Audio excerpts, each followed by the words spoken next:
नमस्कार दोस्तों, स्वागत है आप सभी का हमारे YouTube चैनल के आज के इस नए वीडियो में। आज का ये वीडियो टैली का ट्यूटोरियल नंबर 4 होने वाला है, जिसमें कि हम लोग सीखने वाले हैं टैली में आप किस तरह जर्नल एंट्री कर सकते हैं। क्योंकि अभी हम लोग ने जितने भी 3 ट्यूटोरियल डाले हैं उसमें हम लोग ने देखा है कि आप how to create company Tally tutorial number 1 था, टैली ट्यूटोरियल नंबर 2 ये था कि आप वाउचर्स के बारे में जान जाइए। सारे वाउचर्स कौन से चीजें कौन से वाउचर्स में एंट्री की जाती है, कौन से की से की जाती है, उसको हम लोग ने देखा था। और ट्यूटोरियल नंबर 3 में हम लोग ने अकाउंटिंग के बेसिक्स को जाना था, उसके साथ साथ हम लोग ने डेफिनेशन भी देखा था। तो वो सारे बेसिक थे। अब जो आपका शुरू हो रहा है वो टेक्निकल कोर्स शुरू हो रहा है, क्योंकि जनरल एंट्री कैसे किया जाता है और उसको हम लोग कैसे ट्रांसलेट करके इंग्लिश में करते हैं, उसको भी हम लोग आज के इस वीडियो में देखने वाले हैं। तो आज के इस वीडियो बने रहिए और लोगों के साथ शेयर कर दीजिए, क्योंकि ये चैनल आपको टोटल फ्री ऑफ कॉस्ट पूरा टैली का फ्री कोर्स अवेल करा रहा है, ऑफर करा रहा है। तो आप लोग इसका जरूर फायदा उठाएंगे, मेरा रिक्वेस्ट रहेगा। चलिए आगे वीडियो में बढ़ते हैं और देखते हैं कि आप लोग जनरल एंट्री को कितने बढ़िया तरीके से सीखते हैं। चलिए वीडियो को शुरू करते हैं।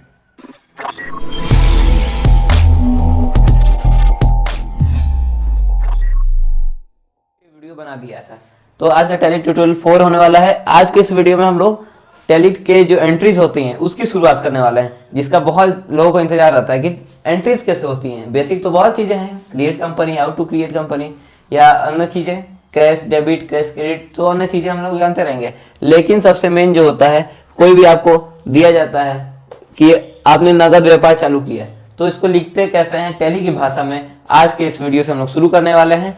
तो आज के वीडियो के बाद भी इसी से आगे हम लोग लेवल बढ़ाते जाएंगे। ये सबसे बेसिक लेवल है, और अगर आप इसको शुरू कर देते हैं तो इसके बाद ये अभी हिंदी में है, हिंदी के बाद इंग्लिश में आएगा, क्योंकि मेनली इंग्लिश में लोग अब आज काम कर रहे हैं, तो इंग्लिश में हम लोग करेंगे इसके बाद। तो सबसे पहला बेसिक था तो मैंने हिंदी में शुरू कर दिया, हिंदी सबसे लोगों को मालूम भी रहता है। तो चलिए हम लोग शुरू करते हैं कि इसकी एंट्री कैसे करते हैं। सबसे पहले ये आपको मिल जाता है कि आपको ये लिखना है, और कैसे लिखते हैं। सबसे पहले 4 कॉलम बनाते हैं अपनी कॉपी में या कहीं पर। कॉपी में आप शुरू करेंगे, अभी तो बेसिक कर रहे हैं तो कॉपी में शुरू करिए। आप एक 4 कॉलम बनाते हैं, डेट लिखते हैं, पर्टिकुलर्स लिखते हैं, पर्टिकुलर्स यानी मुख्य चीजें जो भी हो रही हैं, अमाउंट डेबिट यानी अमाउंट जो आया आपके पास वो, और अमाउंट क्रेडिट यानी जो आपके पास से गया। तो हम लोग दोनों को एंट्री करना सीखेंगे। तो मान लीजिए नकद व्यापार चालू किया, तो आज की जो भी डेट है उसको हम लोग सपोज मान लेते हैं कि आज की डेट है 30/01/2022, 2023 हो चुका है, 22 बीत चुका है। तो जो सबसे पहला है हमारे पास, हम लोग यहाँ पर देखते हैं कि हमारे पास सबसे पहला पर्टिकुलर क्या है, नकद व्यापार चालू किया है। यानी नकद यानी इसका थोड़ा सा आपको समझना पड़ेगा कि इसका जो मूलभूत शब्द है वो क्या है। इसको हम लोग इंग्लिश में लिखेंगे। नकद व्यापार चालू किया यानी नकद यानी कैश, व्यापार यानी बिजनेस, चालू किया यानी ओपन किया, ठीक है। इसको हम लोग कैसे लिखते हैं, कैश डेबिट टू कैपिटल। अब कैसे लिखते हैं इसको समझिएगा थोड़ा, इसको आपको थोड़ा सा रखना भी पड़ेगा क्योंकि बहुत जरूरी है। नकद व्यापार चालू किया यानी कैश डेबिट, कैश डेबिट हुआ टू कैपिटल, नकद व्यापार चालू किया। तो हम लोग इस तरह इसकी एंट्री करते हैं, कैश डेबिट, नकद व्यापार चालू किया, क्योंकि नकद लगा है तो इसलिए कैश डेबिट हुआ टू कैश। यहां पर नीचे लिखते हैं इस तरह, कैश डेबिट, माफ करिए, कैश डेबिट टू कैपिटल, इस तरह लिखते हैं, कैश डेबिट टू कैपिटल। यानी कैश डेबिट हुआ, कहां हुआ, कैपिटल यानी पूंजी में, व्यापार में। कैपिटल का हिंदी शब्द ही होता है पूंजी, नहीं तो व्यापार, बिजनेस। तो उसको हम लोग देखते हैं कैश डेबिट टू कैपिटल, इस तरह लिखते हैं। आपको ये थोड़ा सा सीखना पड़ेगा शुरू में, थोड़ा सा ध्यान देंगे आप। नकद व्यापार चालू किया यानी नकद, कैश डेबिट हुआ, नकद को इंग्लिश में कैश बोलेंगे और व्यापार को कैपिटल। तो कैश डेबिट टू कैपिटल, और जितना भी यहाँ पर अमाउंट दिया है ये आपका पैसा है, रुपए है, तो इसको आप लोग लिखेंगे, दोनों जगह लिखेंगे। कैश डेबिट में यहाँ पर लिखेंगे 95,000, और यहाँ पर भी लिख देंगे नीचे। इसको लिखने की ये तरीका है, विधि है। कैश डेबिट यहाँ पर ऊपर लिखते हैं, इसको ध्यान में रखिएगा, ऊपर लिखेंगे, और टू कैपिटल यहाँ पे, अमाउंट क्रेडिट के एक छोड़ के जस्ट नीचे लिखते हैं। तो ये आपकी पहली एंट्री यानी नकद व्यापार चालू किया, खत्म हो गया, ठीक है। अब दूसरे पे आते हैं, नकद माल बेचा, सेम रहेगा, कैश डेबिट रहेगा, नकद माल, क्योंकि यहाँ पर फिर से नकद वाला आ रहा है, तो नकद माल बेचा। डेट हम लोग सेम रखेंगे क्योंकि इसमें कोई डेट दी नहीं गई है। नकद माल को बेच दिया, बेचा, बेचा का इंग्लिश होगा सेल्स, सेल कर रहे हैं, तो नकद माल बेचा। यानी अगर यहाँ पर नकद है तो उसी तरह कैश डेबिट उतर जाएगा, cash debit cash debit same रहेगा। अगर नकद जहां पर भी आ रहा है परचेज को छोड़कर नकद जहां पर भी आ रहा है वहां पर ऊपर कैश डेबिट जरूर होगा। इसको आप गांठ बांध के रख लीजिए, इसको आप लोग याद करके रख लीजिए क्योंकि बहुत ज्यादा इंपॉर्टेंट है। कैश डेबिट जहां पर भी नकद बेचा, खरीदार वाले में नहीं, परचेज में नहीं, लेकिन अगर बेचेंगे तो ऊपर कैश डेबिट लिखेंगे। इसको आप लोग ध्यान रखिए, कैश डेबिट। इतना तो आपने समझ लिया। अब आप लोग ट्राई करिए क्या होगा। नकद माल बेचा यानी सेल्स, तो टू हमने इस्तेमाल किया था। पहले हम लोग कैश डेबिट या क्रेडिट लगाते हैं और फिर उसके नीचे टू लिखते हैं, ठीक है।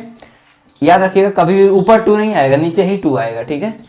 तो हम लोग लिखेंगे टू।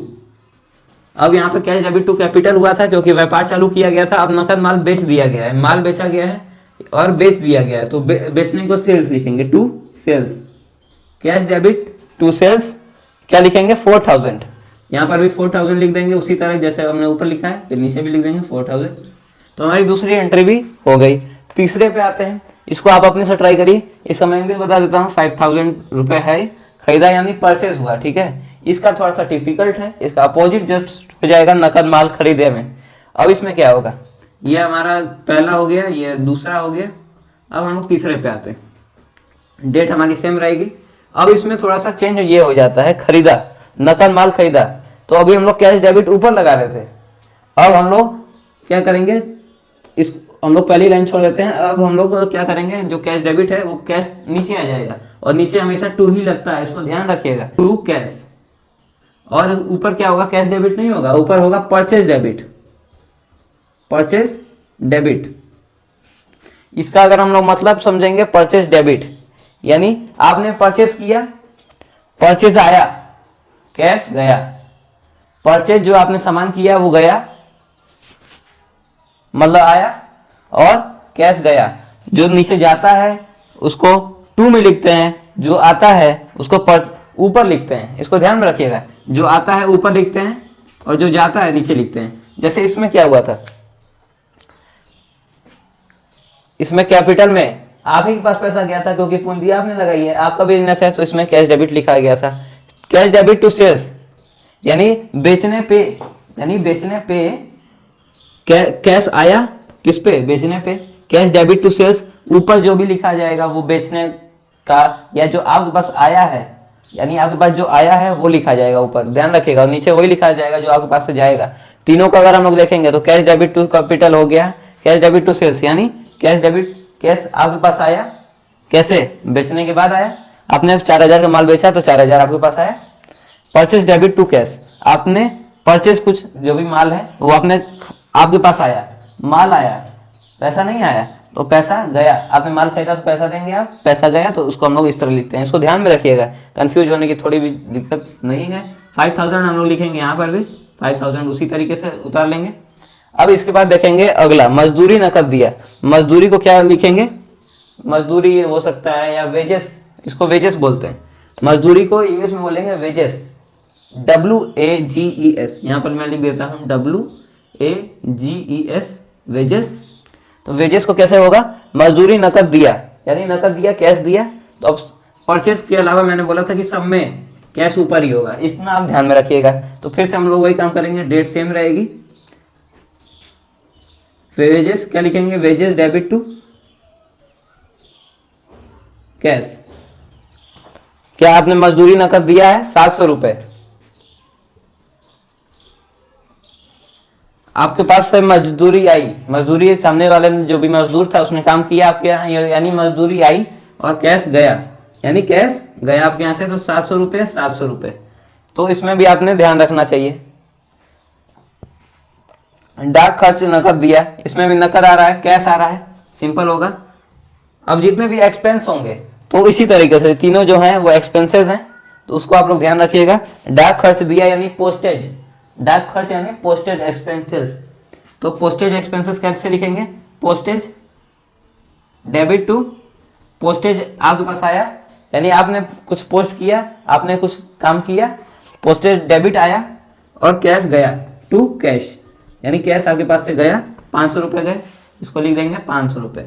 होपफुली आपको समझ में आ रहा होगा, ये केवल इंट्रोडक्टरी वीडियो है कि आपको कैसे समझ में आए। इस तरह लिखा जाता है हिंदी में, हिंदी का ये आखिरी वीडियो होगा। इसके बाद हम लोग इंग्लिश में शुरू करेंगे। हो सके एक दो ट्यूटोरियल मैं हिंदी में और ला दूं, लेकिन इसको आप लोग वीडियो देखने के बाद प्रैक्टिस करिएगा। इसको आप लोग प्राइस चेंज कर लीजिएगा या ऊपर नीचे कर लीजिएगा और इसको करके देखिएगा, जो कि बहुत ही जरूरी है। अगर ये आप नहीं कर पाते हैं तो आप टैली के एंट्रीज कोई नहीं कर पाएंगे, तो आप टैली में फीडिंग बस करके क्या करेंगे, क्योंकि एंट्रीज ही बहुत ही ज्यादा जरूरी होती हैं। वेतन नगद दिए, वेतन नगद दिए 600 रुपए। इसको आप लोग amount debit, amount credit, particular date इस तरह लिखा जाता है, इसको आप लोग ध्यान रखिएगा, ठीक है। वेतन, वेतन यानी सैलरी होती है, सैलरी, तो डेट सेम रहेगी नीचे भी। सैलरी डेबिट होगी, सैलरी, वेतन नगद दी, सैलरी डेबिट टू कैश, वेतन नगद दी यानी 600 रुपए। उसी तरीके से आप लोग लिखेंगे salary debit to cash, cash आपके पास से गया और सैलरी के बदले जो भी आपने काम करवाया वो आपके पास आया, जो आपने काम करवाया वो आपके पास आया, सैलरी डेबिट टू कैश। ये बहुत ही इजी चीजें हैं और इन चीजों को आपको बहुत ही अच्छे तरीके से समझना होगा।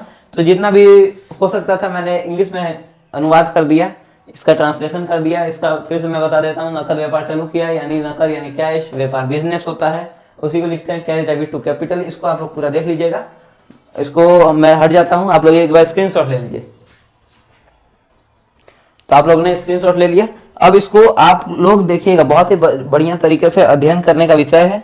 वेतन नगद दिया यानी सैलरी। अगर आप लोग को इंग्लिश में ट्रांसलेशन में दिक्कत होता है तो आपको ये समझना ही पड़ेगा, क्योंकि इंग्लिश में ही लिखा जाता है, हिंदी में नहीं लिखा जाता है इसे।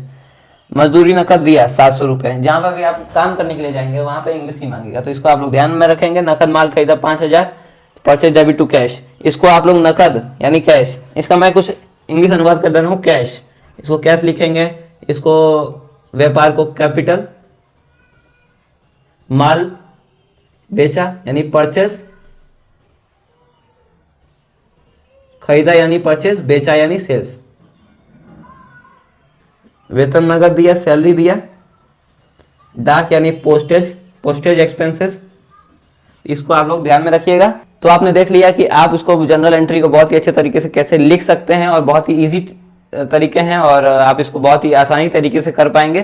थोड़ा सा रिवीजन की जरूरत पड़ेगी क्योंकि इसमें कुछ टेक्निकल टर्म्स हैं। अगले वीडियो में हम लोग इंग्लिश डायरेक्ट करेंगे। अब तो आप लोग उसका टेक्निकल टर्म्स को जान लीजिएगा और कैसे कैसे लिखते हैं, जैसे मैंने बताया, उसका रिवीजन कर लीजिएगा। अगले वीडियो में मिलेंगे टैली ट्यूटोरियल नंबर 5 में। तब तक के लिए जय हिंद, वंदे मातरम और हमारे साथ चैनल पर बने रहें।